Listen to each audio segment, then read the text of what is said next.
Glenn, we're back. We're back.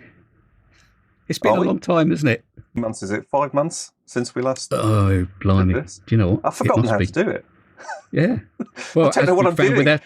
as we found with our technical issues just now, it's taken us half an hour But to that's the sort thing. this That's the thing. out. We haven't done this for 5 months, so we were like bumbling idiots when we tried to get Yeah. started on this. Oh well, why change the habit of a lifetime, hey? Absolutely. But anyway, it's always been at least it's we're always back. been rubbish. Yes. Oh, come on. Let's not do ourselves down.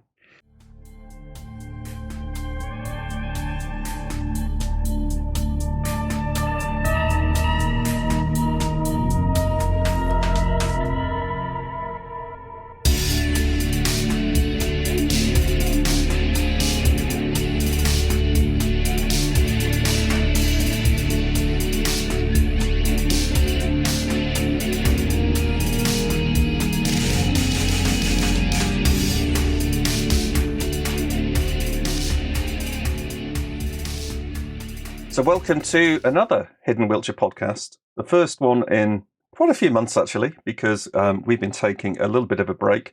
Well, actually, it was me. I took a bit of time out from Hidden Wiltshire over the winter to catch up on a few other things. But we are back with a vengeance, and we have a brand new podcast for you today. My name is Glyn Coy, and I started this Hidden Wiltshire thing a while ago. And with me, I have my Hidden Wiltshire trusted sidekick and partner And bag carrier. and bag Paul carrier, Timlet, Mr. who's now Timlet. practiced for the last 5 months on his name, so I don't forget it, and I've got it right. First time. That's good. That's good. That's incredible. But actually, coming back, we're doing things a little bit differently this time because we have a third person on the podcast here today who's also been, if you follow the Hidden Wiltshire website and the stuff that goes up on there, you'll have seen this person has contributed quite a few articles and walks, etc., and has pretty much become part of the Hidden Wiltshire crew. So I will leave it to you to introduce yourself, the third person in the Hidden Wiltshire trio. So it's Elaine Perkins. Hurrah! Elaine, hello. Finally here. So yeah, how are you doing, Elaine? Oh, fine, thank you. Yes. Waiting for the better weather really to come. Today is not such a good day, but getting out about when we can. Yes, yeah. Speaking of weather, we should have been somewhere else recording this, shouldn't we? Yes, we were planning to do an outside broadcast because we enjoy doing those, don't we, Paul? But Yeah. defeated by the weather again because there's another storm coming in this afternoon. So we would have got blown off Morgan's Hill, I think.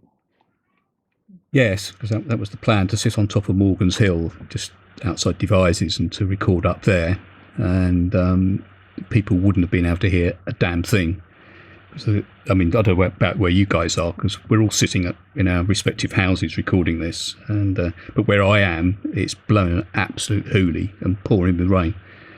So Yeah, that same would have here. been interesting on Morgan's Hill. What have we been up to? I mean, we've been away, haven't we, for a bit? So we've got a lot to catch up on. Normally we do, in this first section, a recap on what have we been up to in the last month. But if we say what we've been up to in the last few months in Wiltshire, this might be a long podcast, so we'll have to be quite brief and snappy on this section, right? We have got a lot to get through. But I mean, you know, we sort of, I think the break was probably long overdue, because it's quite demanding, isn't it? Coming up with something fresh well, it started every 2 weeks, wasn't it, when we first started doing the podcast? Yes. And then we went to monthly. And a lot of the podcasts are based around walks that we've done. And I was kind of running out of ideas as to where to go walking. Thank God for Elaine, who chipped in with a load of blogs and kept the whole thing going whilst we've been not away, but off. But it's been, I don't know about you, Glenn, but it's given me a sort of good opportunity to sort of think about walks and ideas, and that's been helpful. Yeah, definitely. It allowed me to take a bit of a time out and just think over the winter months what I'm going to do for this year. So I've got a few different ideas planned for things that I'm going to do and write about. It's not just about walks, it's about also characters. I'm going to do some exploring around Wiltshire and following the tracks of King Alfred. I'll be writing about that. I'm thinking about doing a pilgrim route that takes you from, one part of Wiltshire right up to the top, which is a sort of 7-day walk. So yeah, I've got a few things in the pipeline that I'm going to be probably talking about in this podcast, as well as writing about it. And I think, you and Elaine have got ideas as well about what you want to do. But yeah, having a bit of a break, I think, was a good thing. Yeah. And Elaine, you've got some pretty neat ideas, haven't you, about, well, I'll let you talk about them. But... Well, a friend of mine, Florence, she seemed to think we don't do enough about the urban environment in Wiltshire. And she's a real fan of a guy who does a lot of blogging and vlogging about London. And so she thinks he does what they call Devizes, where you just sort of take yourself off and wander around.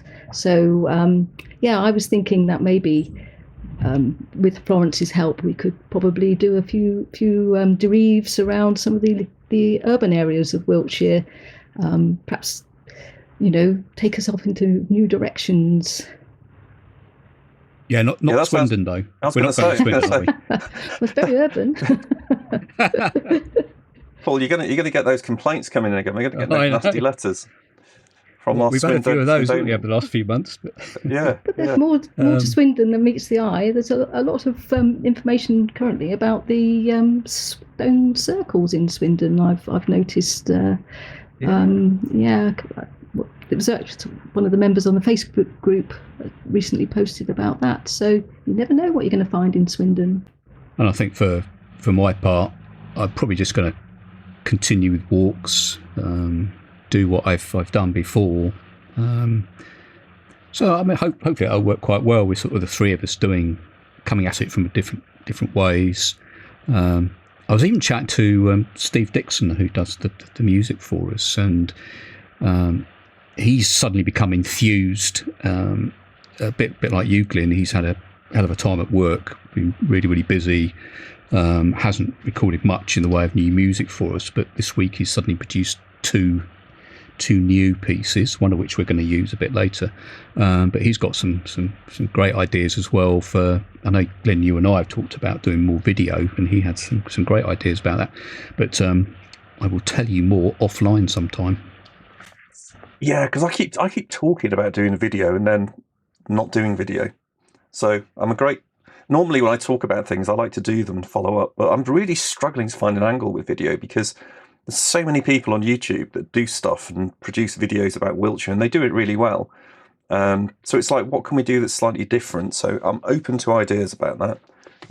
Well, Steve's certainly got some different ideas, that's for sure. But good. Yes, to be discussed, I think. Yes. And the other thing that when I was taking a bit of time out over the winter, I wasn't just doing nothing. I did actually update the website, not in a dramatic way, but I did change some things on there, and it tried to make it a little bit more easy to navigate. So you can now go on, and when you want to look for something, you can go on and you'll find there's a Google map on there with locations, so you can point and click about where you want to find out about things. So we've got a map with just the walks on, and we've got a map with everything on. So walks, locations, things we've written about. But yeah, I think it's a little bit easier to navigate now. That was my intention anyway. Yeah, definitely. And it helps when we're planning visits and walks and stuff. You can look at that map and you can see where the gaps are, where we haven't been.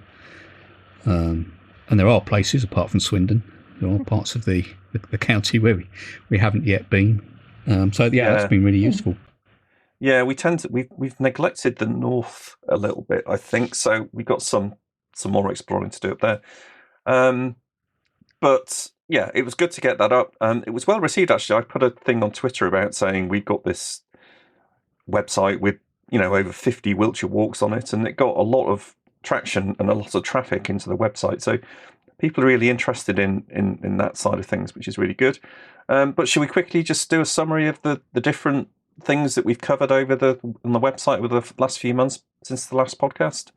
Of course, I haven't contributed anything because I've been too lazy, but you and Elaine have been very prolific in writing stuff. Well, Elaine mostly. I mean, to be fair, you're the one who's still working, who's got a job. Elaine and I got a bit more time. But Elaine, most of it's looking down this list. Most of it's you. Yes. Do you want to give us a quick rundown of what you've been up to? So back end of last year, we decided we would go back to Vernditch Chase. We quite often go there. It's a lovely area right on the southern border with Hampshire and Dorset. And whatever time of year you go, it's lovely, either spring flowers or, the beautiful summer butterflies and summer flowers. And then in the autumn, the beech trees are a gorgeous golden colour. So it's always lovely. So we don't need much of an excuse to go down there. And I always bear in mind your blog on Kit's grave, because there is allegedly a grave there from somebody called Kit, who sadly committed suicide. And in days of yore, they could not be buried in consecrated ground, or even actually in the parish. So they would put the burials on the boundary. So we think that Kit was probably buried somewhere near the boundary, because Dorset, Wiltshire and Hampshire all join at one point right on this Vernditch Chase wood. So we've looked there several times and couldn't find it. And then this one time I was looking at a different map, it seemed it was in a slightly different area. So on a nice sunny autumn afternoon, we decided we would go back to Vernditch Chase and try and find Kit's grave. And we found it to be very, very spooky. You get one of these days. Sorry, Paul. I'm sorry. I was going to say that I think there's a bit of folklore around this. Yeah. So there is this story about Kit, whoever he or she was, and the legend had it was a she, committed suicide, and as you say, they were buried on the boundaries. But I think what sounds more plausible is that it's just a prehistoric burial, because a site that I found where they profess to have found a burial mound actually in amongst the trees in the wood, and they recorded it as, I think, a Neolithic grave. Yes. But there's not. I mean, there's not much to see there, if anything. And certainly, when I went into the wood and I looked where these people say they found it, and there's a very, very slight sort of rise, slight hump in the wood, but I could be imagining that because somebody said they'd found it there, and I'm wanting to see it, and so I don't know. I've never found it. No, I've never found it. And neither did I tried. on looking in the other locations, because you couldn't even get to it. There was supposed to be this bridle way, so we didn't even manage that. But yes, it's a lovely area for prehistoric artifacts and different things. There's no end of and the burials, and then there's the Roman road that runs along the. So it's a great area for interest. Yeah. But sadly, I know I've been there during the spring. I've been there in the spring, and when there's been bluebells and wild garlic, it's a lovely part of the world. But I do recall a couple of years ago, maybe a bit longer, because I've lost track of time since the pandemic. I've no idea when things happened. But a while ago, I remember on Twitter that there were two historians. You've got links to the local area. You've got Guy Walters and Tom Holland. Tom Holland, I think, must be the most famous historian in the country at the moment. His podcast is all over the place. But they did a thread on Twitter about Kit's grave, and they did some research and talked about the various folklore, attached bits of folklore, looked at old maps, and I think they've sort of reached the conclusion that they didn't really know where it was either. So it's one of those things. Well, yes, there's a lot of mythology and fairy folklore around that area, as Bower Chalk has a lot of links to ghost stories and things like that. So I guess maybe it all hidden. It's one of the most haunted places in Wiltshire, isn't it? It is. Yes, it is one of the two. Bower Chalk. Yeah. Have the golden coffins and monks, and even a guy who walked behind you chinking money. So yes, on our visit we could hear these strange noises. And yes, we did wonder what they were. It was a sort of chinking noise, but probably not money. But it was very strange, and booms. Oh, I know what the sound of money is. It's my optician, because he lives there. So you know how well-paid opticians are. He's certainly relieving me of plenty of money. So He was walking behind us. chinking the change in his pocket. Yeah. Yeah. And of course, we got the local to there is the Chalk Valley History Festival, isn't it? Yeah. Church Bottom. Yeah. Broad Chalk, yeah. That's coming up this year. I was looking at that the other day, actually. They got some good programme coming up this year. So your next one, where did you go after that? Well, so the next one really wasn't one that we did this year because the rain suddenly happened in Wiltshire, and we were deluged for most of January and February, as far as I can remember. Can't remember days when it wasn't raining, and with all the floods, so I was left to reminisce about some walks I did before, which in 2022, which also had floods involved, when I did a walk around Great Durnford and up to the I think is an Iron Age hill fort up at Ogbury. Ogbury is actually quite an unusual hill fort because it is only got the one row of earthworks, and so it could even be univallet. Indeed, yes, indeed, yeah, so that it's actually quite vast up there, and the views were lovely. So we went up there thinking that because it had been raining, we'd be fine. We'd go up to Ogbury and walk around and back down into Great Durnford. So there wouldn't be any problems going back down into Great Durnford. But as we walked, we walked along the ridges, and we were fine in the open countryside. Lovely views across to Wilsford and Wilsford Manor, and then back down past Great Durnford Manor. And then all of a sudden, there was this flood in the road, and we'd had an encounter with some dogs that were in the garden next to the flood, and that was the only way we could walk past this flood, was to go along this fence, trying to fend off the dogs and the water and the cars splashing through the water at the same time. So that was a little bit more exciting than we probably would imagine. But yes, it was a great walk, and there's lots of history associated with the area, of course, with the prehistoric hill forts and things like that, and also the Wilsford has interest. There was a guy called Stephen Tennant who lived there, and he has a very strange lifestyle. He's known as the man who went to bed, because basically he had this flamboyant character, but when he wasn't being flamboyant, he was in bed, probably stayed in bed for months on end. So very strange man, but apparently What period would that have been then? So when did he live? Early 1900s, I think. So his sort of features in some of the literature, we think, like E.M. Forster may have modelled some of his characters on him. So yes, very, very interesting.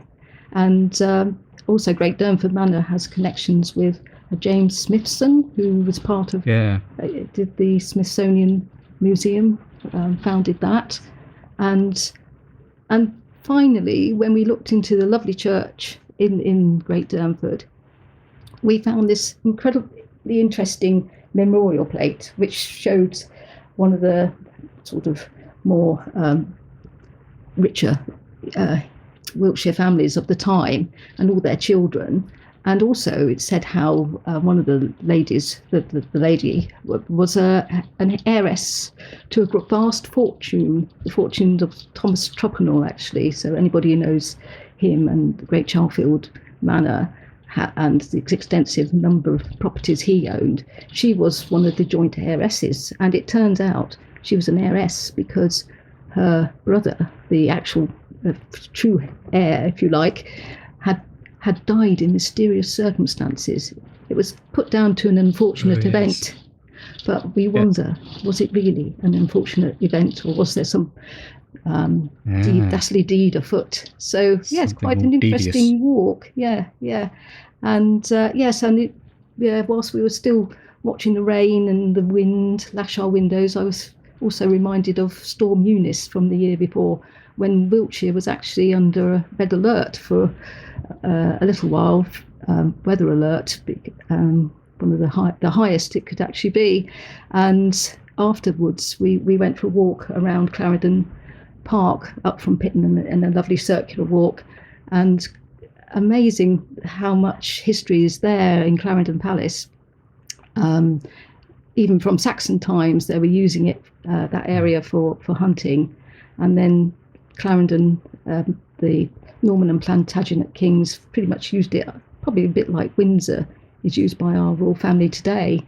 And many laws and things were made there. Henry II, he actually passed a law trying to reduce the power of the church at that time. And it may even have led to the death of Thomas à Becket later on because of how he was about these things. And then other kings used it. And also, believe it or not, after Charles I, the palace was obviously in severe decay by that time. But Hyde, I think the guy's name was, who took the property for the parliamentarians, he actually passed Clarendon codes, which actually gave the church more power, well, the Anglican church more power. So it sort of came a bit of a full circle. Full circle, yeah. Interesting area, and lovely views up at the top with llamas as well. So it's worth a visit. So I think the next one that we put out was my usual walking buddy Stu and I. We went down to Fisherton de la Mer. I had a walk down there. So I started off in the village of Wiley and followed the river down to Fisherton de la Mer. And I won't go into too much detail, but it was a place where many years ago when I first moved to Wiltshire, we nearly bought a house there, and I hadn't been back since. So this is going back, nearly 30 years. And so always wanted to go back. I heard some interesting stuff about the church. So we had a walk along the Wiley, which was beautiful. It was a really, really cold day back in, I don't know, was it January, February? We went. Mist over the river, absolutely stunning. So popped in there, met the people who actually bought the house that we were going to buy, which was an incredible coincidence. They just happened to be in the garden. And then from there we went up to Wiley Down, which is another Natural England National Nature Reserve, which is stunning. I've never been before. It's not very far away, but absolutely beautiful. Very small reserve, but the views absolutely incredible. Just sort of whipping down the other ones. So you went to Valentine's Day, didn't you? You went over to Lover or Lover, however you want to pronounce it. Yeah, Lover. So for Valentine's Day, Valentine's week, we thought we'd investigate the pop-up post office that they have in the village of Lover, just specially for Valentine's. And the romantics amongst us can go into the post office and post your Valentine's Day card there and get a stamp with Lover on it, but which is spelled lover or looks like lover. So it's a lovely place to go and do that, and a lot of people do. So we thought we'd give it a look, and we also noticed that on the map where we devised our circular walk, you could go through lovely named places such as Bohemia and even end up in paradise. So we thought we'd do that. We thought we'd go for a walk and end up in paradise. Well, we didn't quite end up in paradise because that's a copse and it's private land. But we did find that going past and going up onto the Barford Downs, the beautiful views, and it was a lovely sunny day again. You just really can't beat the views across to the see the Salisbury Cathedral and everything like that. So lovely. Yeah. I tell you what, it's just as well we put maps with these blogs, isn't it? Because you were falsely accused of trespassing. We won't say where or who by, but we were saved by the fact that you'd actually put a map up and it showed exactly where you went, and it showed that you hadn't trespassed. So you didn't trespass into Paradise Wood, and you didn't trespass in the other place Paradise either. Wood. No. Because we don't trespass. We don't trespass. We don't. We can't. No, we don't definitely trespass. Condone trespassing. No. For the avoidance of doubt, We sometimes putting it look on the record, wistfully we do not trespass. Yeah. across. Yeah, we sometimes Yeah. whisper. Yeah, I think I've been accused of trespassing Don't as go well. where I mean, we- it's funny actually doing this. We do get the odd message coming through the website, and most messages are actually quite nice. But occasionally we get a slight snotogram from someone that's got the wrong end of the stick or has got an issue with something that we've done. So I was accused of suggesting that an 80-year-old, at least 80-year-old man was old. So I had to retract that statement. So it took offence to be called old. Yeah, I see sometimes when I see the messages come in, I sort of have to take a deep breath and think, "Oh, what have we done now?" Yeah. Someone's complaining about something else. Yeah, to be fair, we never set out to cause offence, and if we do, then we're sorry, and it's all we do it all in fun. And if we inadvertently upset somebody, then please let us know. It's true. We'll and do what we can to put it right.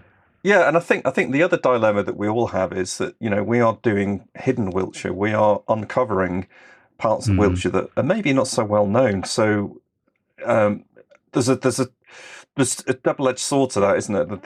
On the one hand, it's good to get people to be aware of these places and discover them for themselves. But on the other hand, we don't want to turn them into tourist traps like what's happened with Folly Wood. Oh God, yes, that's really. Yeah. I mean, I'm not sure that we're responsible for all of that. I mean, we didn't discover Folly Wood. In fact, we were put onto it by a listener. We put it in the podcast about it in the blog. I mean, it was David Alderslade, the artist. He put us onto Folly Wood, and somebody put him onto it. I mean, we haven't just discovered this place, but it now seems the world and his mother are going there. And going in the cave, which shouldn't be done because there are some bats in there, and that's another thing. So there's, I'm not going to name it, but there's a Facebook group where it's got a much bigger circulation than ours, and people have been I don't think driven by us. So in fact, most of them weren't aware of our podcast and blog about it, but people had seen the cave and they'd been climbing up to it and going in it. And I put on there, I said, look, be careful because there's a colony of lesser horseshoe bats up there, which are quite rare. And somebody was saying that he was allowed, or because there was no warning notice. And anyway, I did approach the Bat Trust and say that where does the law stand? And right enough, you don't need to have a warning notice, and if you any way disturb bats, roosting bats, then you're breaking the law. Yeah. So people should not go into the cave in Folly Wood. No, and also it's pretty dangerous. It is pretty dangerous. The hill up there is quite difficult to get up and down without slipping over and injuring yourself. But also, I think what's it meant? What is the geology around there? It's upper or lower greensand. Yeah, so that could come crashing down on your head if you're not careful. So as I said in the podcast we did about it, as an ex-caver of many years, I would not go in that cave. It's too bloody dangerous because that stuff can come crashing down around your head. Yeah, if you go in, you might not be able to get out. Yeah, exactly. And you may never be found. Don't do it. Don't do it. Just another quick mention, very short mention of a couple more blogs that I put up, and we'll put links in the show notes to all these. Did a lovely walk in the Lavingtons in all the snow. Started off in West Lavington, walked over to Market Lavington, and then followed the Wessex Ridgeway out into the plains. That was a cracking walk. But the thing that we didn't do, and I sort of found out about it afterwards, so we'd parked the car near the church at West Lavington, and you know me, I love a church, so I thought we'd go into the church and have a look round at the end before we left, and it was locked, another locked church, so I never got in there. It was only afterwards when I was looking at I think it was West Lavington's website, or the parish's website, and I found out about the windows, incredible, not stained glass, but etched glass. And it was etched, I think in about 2003, 2004 by Simon Whistler, who is the nephew of the artist Rex Whistler. and you can actually see the window from the road, from the A360.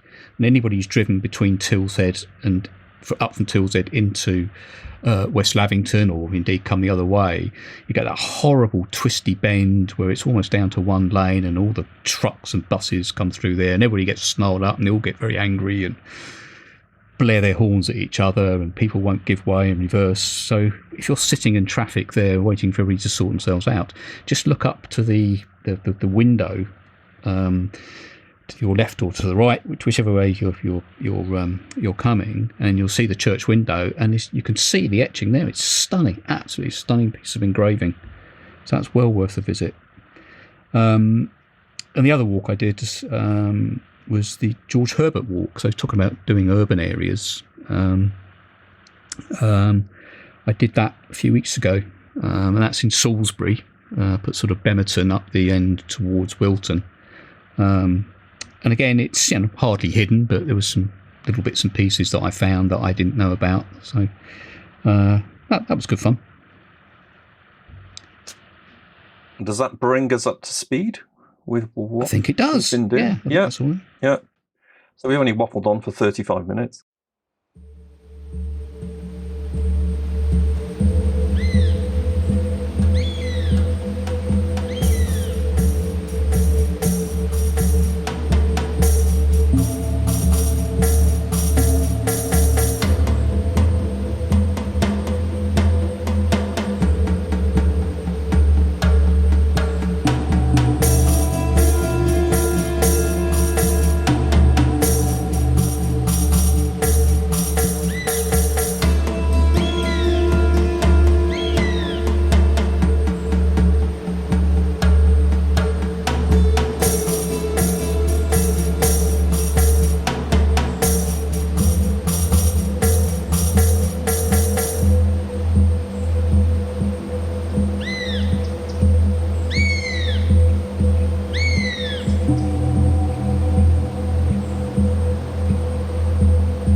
So, having done our usual trick of talking far too long in the first section, we're now going to go into the main section of the podcast as usual. And this time we're going to be talking about some of Wiltshire's finest nature reserves.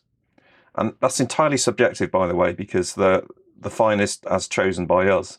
We couldn't possibly talk about all of them, so we're going to take the best bits and just talk about our views about them, what we think about them, and why we think it's a good idea to visit them, and the kind of things that we've discovered when we've gone to those places ourselves. And I think if we break it down into sections, there are different types of nature reserves. In Wiltshire, we've got the national ones, the national nature reserves, which are designated by Natural England. We've also got some local ones, which are managed by Wiltshire Wildlife Trust. And we also have some RSPB reserves as well. So thankfully, each of us is a relative expert in one of these. So we're going to split them up into three. Of course, Paul is an absolute expert on Natural England and National Nature Reserves, of course. So you're in the hot seat for that section. I hate being described as an expert because I'm absolutely not, and everybody knows we just make stuff up anyway. So, but as I've droned on endlessly about this in previous podcasts. I volunteer for Natural England. Have been doing for since 2004. No, 2018. That's it. So I started volunteering then. So I know a bit about Natural England and the nature reserves in our area. There are 1, 2, 3, 4, 5, 6 NNRs, Natural England NNRs in Wiltshire. There were 7. And as we talked about before, one of them was de-designated, and that was Fifield Down. But Natural England basically is responsible for the designation of national nature reserves. and they are responsible for ensuring that they're kept in the appropriate condition. Now, it doesn't mean they own the land. It just means that they can designate and, as I say, check the condition. And they very much work with landowners, farmers, to ensure that the condition is maintained, that they preserve the reason for the designation. So, unsurprisingly, in Wiltshire, the nature reserves are pretty much all on chalk grassland, and we've got, and I can't remember what the percentage was, we've got an insanely high percentage of the country's chalk grassland is in Wiltshire. It's on our doorstep, so it's quite a unique environment. And I picked three, I think. Three of my favourite ones, I suppose. So I've just spent a couple of minutes talking about each of them, starting probably from it is the biggest one, the biggest natural England NNR in the county is Pewsey Downs. So Pewsey Downs is, it's huge. It's huge-ish compared to the others, 300 hectares, which is pretty big, and it spreads all the way along that downland that from the west is from around Tan Hill, Milk Hill. It encompasses Knapp Hill, Walker's Hill, and then goes on. And I wasn't sure where the eastern boundary is, sort of around Golden Ball and that area. And if you look on a map, on the 1 to 25,000 Ordnance Survey map, this is all open access land. So we're all free to roam as we wish up there. Now, there are, on the downs themselves, it's grazed by cattle and sheep. So obviously you have to be careful, cognizant of that. Yes, I've been chased by a bullock on Yes, I have as well. Some frisky young bullocks up there. But also, if you're a dog owner, you really should have the dogs on leads. But what we haven't said, of course, is we've written a blog about this, which will that be up by the time this comes out, this podcast? I think we're going to do together, aren't we? Podcast and blog together. So you can read a lot more detail in there. It's going to be a very long blog. It'll probably be the longest one we've ever done because the three of us have written it. So you can read a lot more in there, but the views from Pewsey Down are astonishing. And Milk Hill is the highest hill in Wiltshire. I thought I'd written down how high is it? 257 metres, something like that. I think it's 295 actually. 295 is it? And then I'm just looking at the Ordnance Survey map. Yeah. And then the second highest is literally 1 metre lower, and that's Tan Hill, which is right next door. Yes, that's 294. Milk Hill and Tan Hill, 294. And allegedly from the top there, you can see all the way over to the Brecon Beacons to the west, and to the south, you're supposed to be able to see the Isle of Wight. Now, I'm not so sure about that. I've been up there many, many times. I've worked up there for Natural England, picking ragwort, actually, putting ragwort up there. And I've been up there on some beautiful clear days, and I'm really not convinced you can see the Brecon Beacons. But there you go. That's what people say. I was up there actually not 2 days ago, but you were days ago. I was up there at the weekend. Yeah. I'm like you. I mean, I go up there quite a lot. Well, I want to say a lot. A few times a year, I go walking in that area. It just draws me back every time. I mean, the amount of history in one location is astonishing. Well, it goes back at least to the Neolithic, doesn't it? Yes. With Walker's Hill and Knapp Hill, and the grave, Adam's grave, which sits on top of Walker's Hill, is a Neolithic long barrow. I think Golden Ball goes back even further. It does. I think that goes way back. It's funny though, Adam's grave. I think I upset someone on Twitter as well, because I put a photo up and on Twitter and said, here's a picture of Adam's grave, and it got a lot of attention, a lot of likes, and somebody wrote in capital letters, his correct name is Woden's grave, or something like that, Woden's barrow, which was the old Anglo-Saxon term for it, because Woden was one of the pagan gods. I think he was a pagan, and so I've upset a pagan. But of course, we've got Wansdyke up there and traverses that area, and I'm sure I read somewhere that Wansdyke that derives from Woden's dyke, ditch, whatever. But as we know, or a lot of us know, we still don't know for sure what Wansdyke, what it is, when it was made. Somebody knows, the archaeologist that spent a lot of time up there a year or two ago, to definitively determine exactly what it is and therefore date it. Yep. But the results still haven't been announced. But certain people who are in the know do know. I think David Dawson at Wiltshire Museums, he definitely knows, because he had a glint in his eye last time I asked him about it.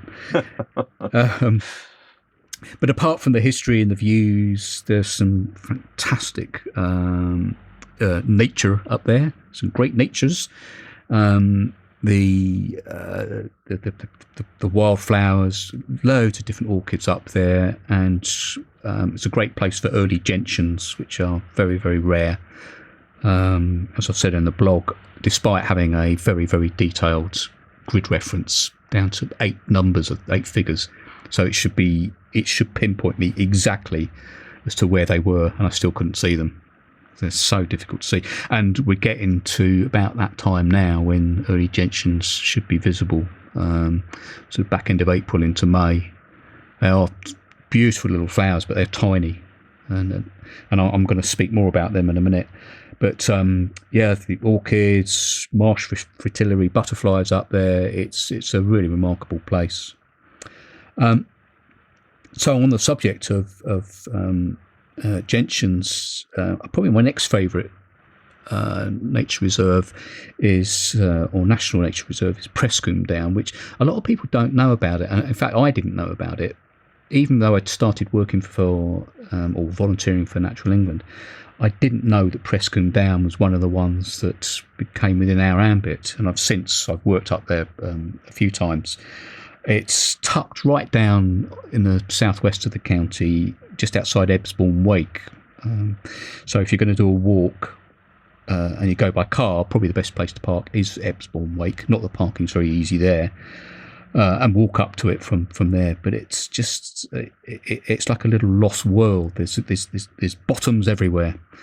I think there's three or four combes, and each one you sort of follow it right up to the very end, and it kind of rears up the escarpment, and at the top of the escarpment you've got the old Shaftesbury Drove. In fact, when I walked it, that's how I approached it. I parked at Ebbsbourne Wake, and I wrote a blog about this a couple of years ago, and ended up on the old Shaftesbury Drove, and then dropped down into Prescombe Down from the Droveway. And it was I think it was the first walk that I'd driven to, first place I'd driven to after lockdown in 2020, and I saw nobody all day. It was stunning.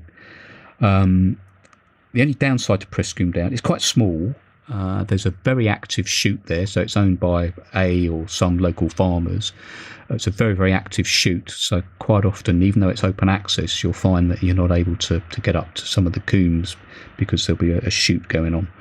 But Natural England's been working with the farmers in terms of designing grazing patterns to keep it kind of as it is. There's a lot of scrubby hawthorns there, and so the work we do is trying to keep the hawthorn under control. So the farmer's going to change his grazing patterns so that, because sheep will nibble away at these things and just stop them, stop the hawthorn spreading too much and crowding out the chalk grassland. And in amongst the chalk grassland, on one slope in particular, is one of the best places in the county for seeing early gentians. And in fact, Natural England are doing a guided walk up there at some point, end of April, beginning of May, I think it is. I'm away, so I'm not going to be able to do it. But I'm told that this one slope, you can't miss them. You're falling over early gentians, so that'll be a really special thing to do. And again, sort of butterflies that you really just don't see elsewhere. Marsh fritillary, dark green fritillary, grizzled skipper, dingy skippers, Adonis blue. The list just goes on and on. It's a really special place, and the bird life. I love. Every time I've been there, I've seen a goshawk in the woods up at the top by the old Shaftesbury Drove. And then finally, it's got to be Parsonage Down for me. That's where the volunteers, or some of us volunteers, are based. That's where I'll be tomorrow, working up there.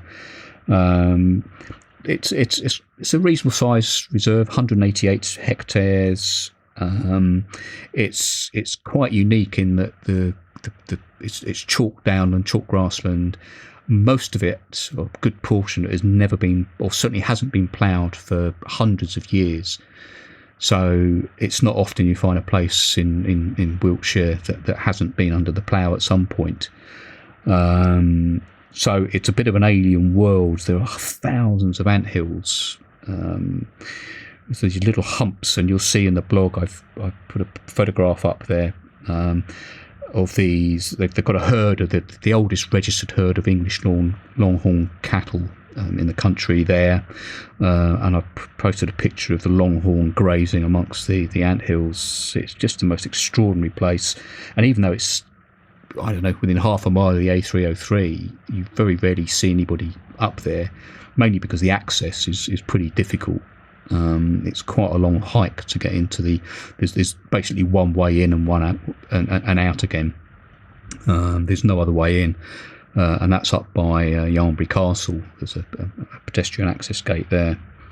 But apart from the grassland, again, I think it's the most important place, certainly in the UK, if not in Northwest Europe, for burnt tip orchids. And there are 5 or 6 other species of orchids to be found up there. Also early gentian, although I've never seen more. I actually managed to find them. There were 6 we found last year. So your chances of finding them are almost zero. And then the bit of prehistory, Iron Age, a very small Iron Age settlement up there, and a Celtic field system. I love it. Absolutely amazing place. And the bird life, I've seen, there are stone curlews nearby, so you might see them flying over. I've seen great bustards up there several times. Hen harriers. We've got a field there which has been prepared especially for hen harriers. And a few weeks ago, I saw a male hen harrier hunting over that field, which is, if you've never seen a male hen harrier, absolute treat. They're almost like a sort of silver grey colour. I mean, probably my favourite bird. Absolutely beautiful. Ring ouzels, which are quite rare or not often seen. I've seen those up there. It's a stunning place. It's well worth a visit, but it's a lot of effort to get there. But don't let that put you off. Yeah, I know. There you go. I was going to say, we went a few years ago, didn't we? 2 or 3 years ago. We saw the orchids. Look at the orchids, and yeah, it was.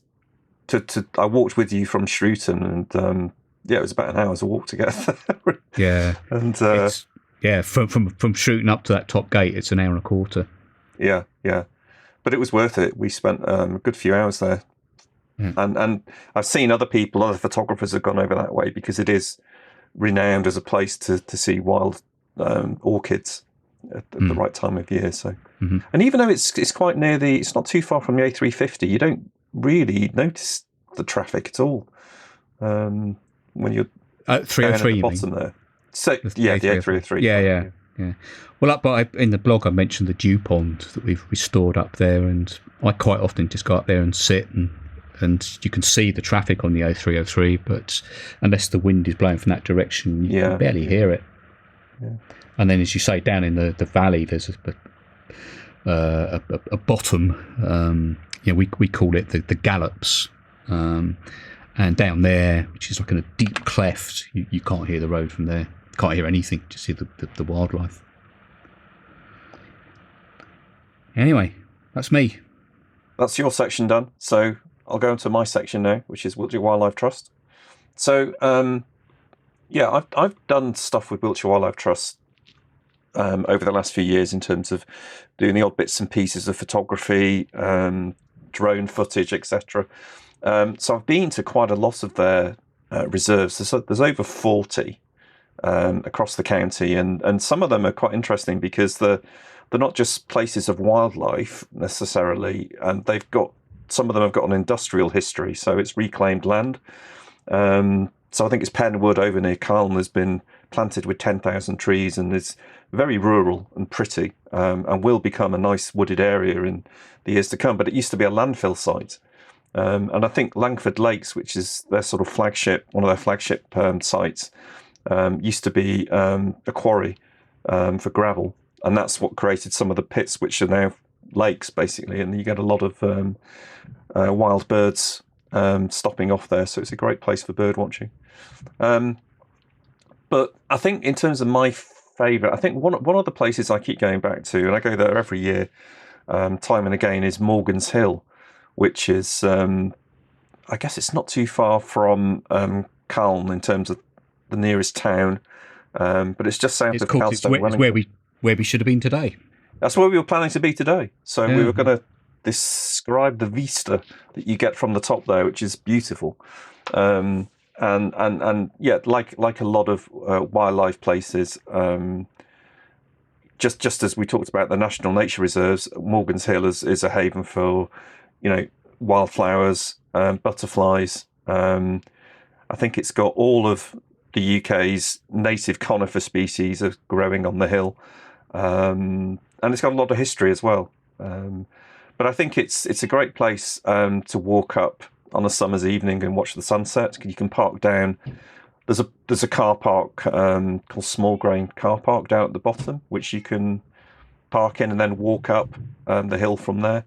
And as you're walking up there, of course, you'll be following the track of what used to be a Roman road. That's the Roman road that links between, I think it's the one that links between Bath and London. So if you follow it from Morgan's Hill, it will eventually take you all the way to Silbury Hill and eventually merge into what is today the A4, because the A4 follows a lot of the direction of that old Roman road. And there's a photograph that you'll see that I put in the blog that talks about this topic. I took my drone up there a few years ago and took an aerial shot above Morgan's Hill, looking down towards Ranscombe Bottom and Calstone Down, and you can see the diagonal path of this straight Roman road heading towards Silbury Hill. I think on that photo, if you do sort of zoom in, you can see Silbury in the distance. So it's in a strategically important place because the road passes through, but also from there you can see an awful lot of history in the landscape. If you like doing what I do, which is to find those things that connect us to the past, it just brings the places alive to me. But I think one of the things which you'll notice on Morgan's Hill, if you know the area, is it's home to two quite large radio masts, which I think today are carrying the radio signals of the Wiltshire Constabulary, or Wiltshire Police as it's known today.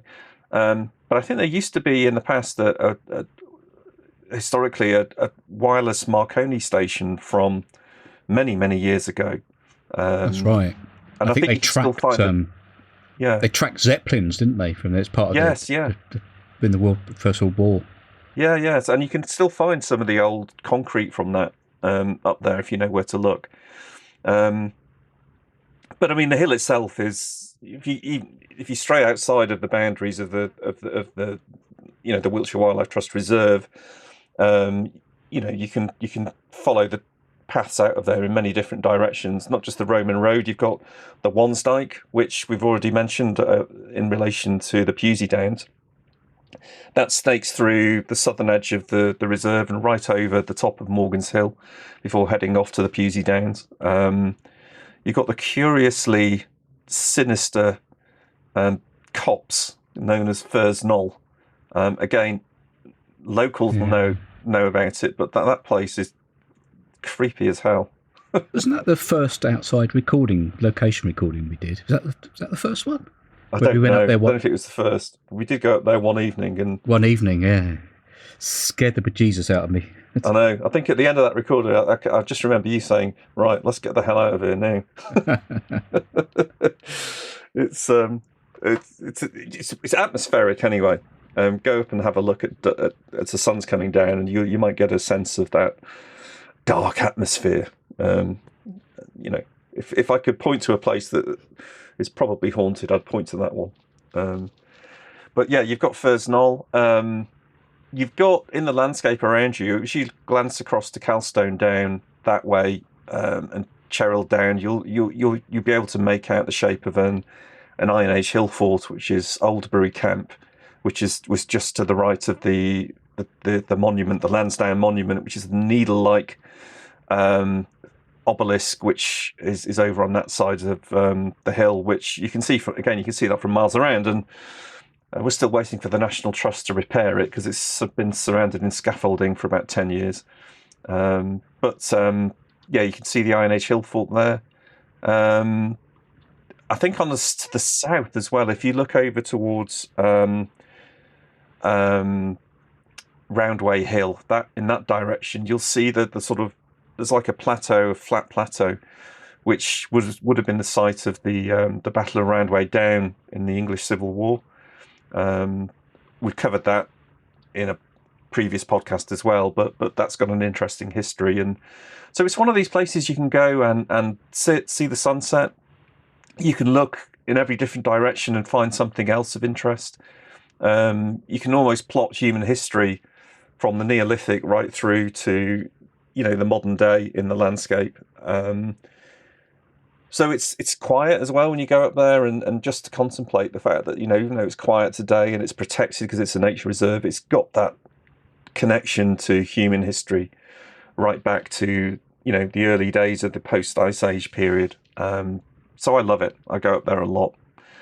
And just another one I'll talk about that I've found fascinating, not necessarily because of its how it looks, because it's quite, I wouldn't say necessarily bleak, but maybe it is a bit bleak, is Blake Hill Farm, which I've talked about in a previous podcast, but it's what used to be an RAF base, and it's a very flat, wide open area, and it's now been given over to agriculture, and Wiltshire Wildlife Trust basically use it as a farm location, and they converted the whole of the site into a place which grows hay mostly.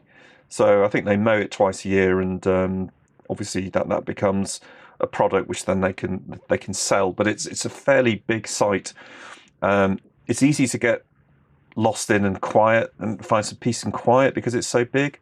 But it's also interesting for me is that I remember when I took my drone up there, and by the way, flying it, I did have permission.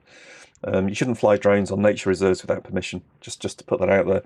But I took my drone up there, and you could actually see the runways of what used to be the RAF base from World War II. So they're like crop marks, but you could see the runway track and the shape of the runways still in the crop that was growing up. And as well as that, there is you can see a circular structure which used to be some kind of a GCHQ listing post, which I think was only dismantled in the late 1980s, maybe 1990. So there's a fascinating, industrial, not necessarily industrial, but modern past where it was a lot of concrete on there. There were planes taking off in World War II. There was the huge radar aerial for GCHQ. It wasn't always a countryside location, let's just say. But the other thing that's interesting in the south west corner is this is what Wiltshire Wildlife Trust do from time to time, is they'll buy adjacent land when it comes up onto the market to try and convert it back to nature. So there's Stoke Common Meadows in the southwest corner, which is just delightful. When I went there, it was very peaceful. I didn't see anybody else. I had it to myself. Full of wildflowers growing. There were some wooded areas which were nice places to walk in on a hot day. Lovely part of the world, but I think what Wiltshire Wildlife Trust tend to do with these type of places where they bolt on bits of extra land is to create what they call connected habitats. So they become large places that wildlife can pass through and live in a sort of protected way. But it's definitely worth a look, and I think they've got some information boards up there as well about the past and the links to the RAF. Really, really interesting place. Thanks, Steve Dixon. You talked about the interpretation boards because he wrote this piece for us in anticipation of us being on Morgan's Hill today. But as a graphic designer, he's replacing a lot of the interpretation boards for WWT, and he's just done, or is in the process of doing, the one on Morgan's Hill. And I think he's also been up to the one you've just described. So he'll be doing all of those. So watch out for his work when you look at the interpretation boards. Probably have his name on it. So that's Wiltshire Wildlife Trust. So I guess we can finish off by talking about the RSPB reserves, Elaine. That's right. Yes. So I think, relatively speaking, these two reserves in Wiltshire, probably the RSPB, are actually quite new acquisitions. And again, they're following the theme of linking areas. So there's the Winterbourne Downs, which is to the south and east of the county, quite close to the Hampshire border, near the small village of Newton Toney. And that actually acts as a bridge between the Porton Down and Salisbury Plains, sort of the two large swathes of almost natural chalk grassland that we have in Wiltshire. And their franchise is Wood, which is again on the southeastern side, right down near where you were talking about in the New Forest. And that actually acts as a link between the Langley Wood, one of the national reserves, and the New Forest itself. So again, they're making these bridges, and one that is particularly most close to my heart is actually Winterbourne Downs, and this is a sort of story of how Hidden Wiltshire and various other things lead from one thing to another, because I think maybe it was around about, well, earlier in about just over a year ago, when I was sort of joined the Hidden Wiltshire Facebook group, I wrote about Newton Toney because we went there and it's a lovely area. And when you walk up along the reserve, there's a sort of hill you can walk up from the car park, which used to be the old station, I think, for Newton Toney. And you just walk up and you can just look right across what is actually the Winterbourne Down. And the Winterbourne is a sort of, if anybody doesn't really know, it's a river.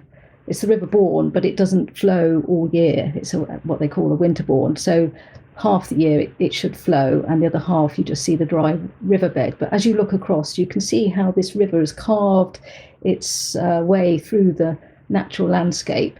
So it really is lovely to look across, and even better when it's actually got water in it. So having seen that, Paul wrote about it, and then later we had a PhD student asking if anybody wanted to help him with a study on Winterbournes and how you feel by them when they're flowing, when they're not. So I sort of said, yes, I'd give that a go, because I love the area around Newton Toney.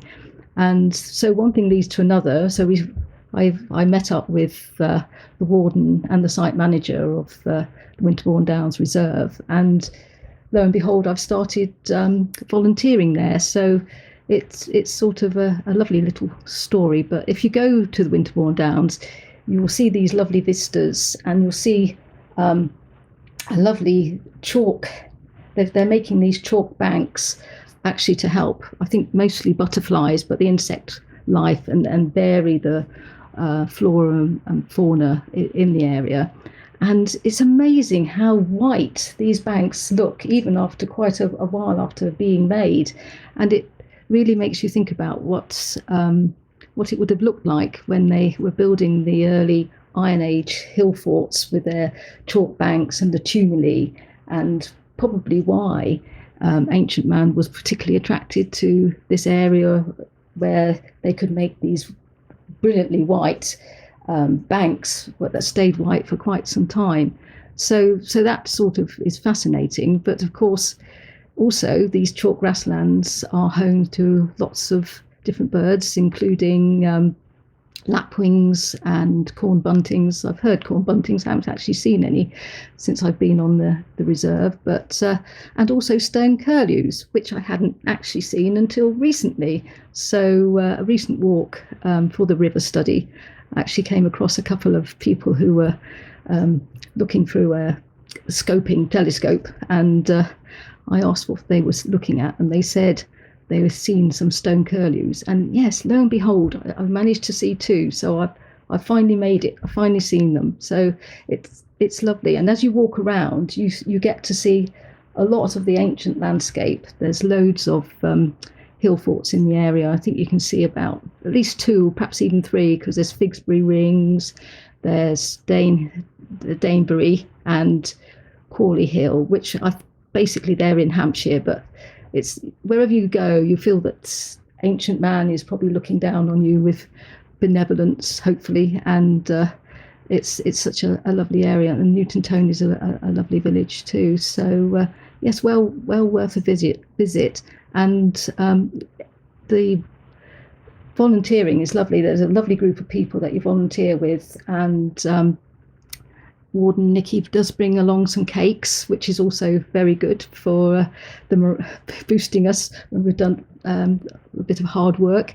So we tend to do some plug planting. I've been involved with that, and also clearing mosaics for different insect life, mainly on another estate close to the reserve, and hopefully to increase the populations again of the marsh fritillary butterfly and the scarce forester moth, which is an incredible little green moth that flies in the daytime. So if you happen to be lucky enough to see one of those, they appear to be very pretty, but again, I've yet to see those.